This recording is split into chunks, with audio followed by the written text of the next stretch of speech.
Greetings. We continue today Daniel's prophecy of end times, part 5. This is section 3. The first question that was asked of Jesus by the disciples in Matthew 24:3 concerned the destruction of the temple in Jerusalem, which the disciples had pointed out in verses 1 and 2, and Jesus predicted its destruction in verse 2. Historically, we know that this overthrow occurred in AD 70 and continues until this day. All preparations have been made to reinstitute the temple worship on a moment's notice. Matthew 24:4-14 describe the spirit of the age leading up to the second coming of Christ and then the end of the world system as we know it. Matthew 24:15-31 gives the answer to the question of 24:3 concerning the end of the world, or this age as we know it. While Matthew 24:32-51 give the answer to the question of Matthew 24:3 concerning the sign of thy coming. Again, we should note that the two phases of the second coming, there are two, and how they correspond to these questions that are answered in Matthew 24:3. The rapture is when Jesus comes as, quote, a thief in the night. The sign of thy coming in Matthew 24, verses 32-51. The revelation when Jesus comes in power and great glory to finish God's purpose stated in Daniel 9:24-27. The sign of the end of the world is answered in Matthew 24:15-31. So they're kind of in inverted order, and that confuses a few folks, and that's all right.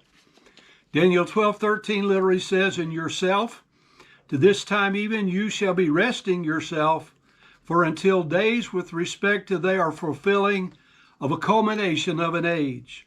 And you shall resurrect for yourself, or you shall stand up again yourself with respect to your particular lot or inherited place with respect to the culmination of days."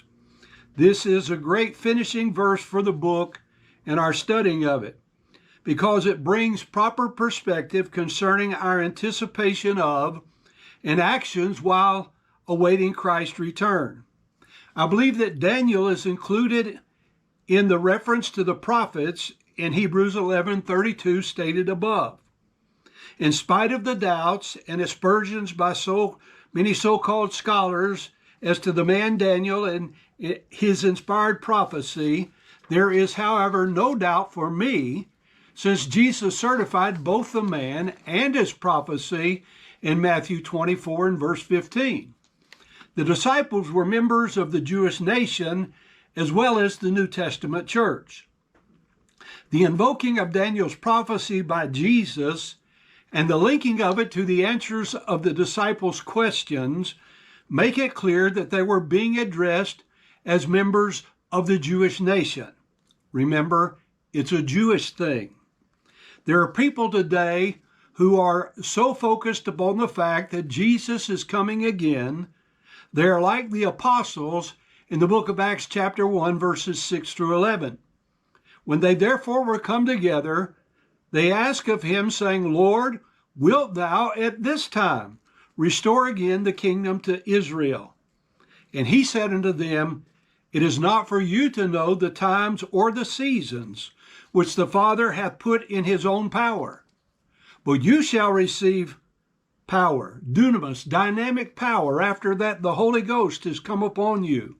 And you shall be witnesses unto me both in Jerusalem and in all Judea and in Samaria and into the uttermost part of the earth.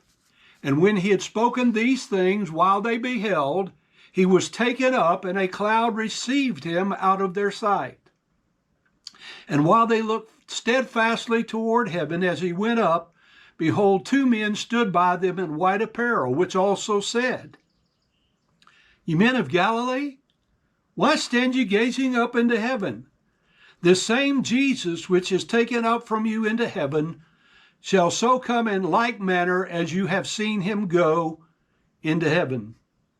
Daniel, as were the apostles, and as also we should be, was focused upon the task at hand instead of remaining transfixed upon what shall take place hereafter.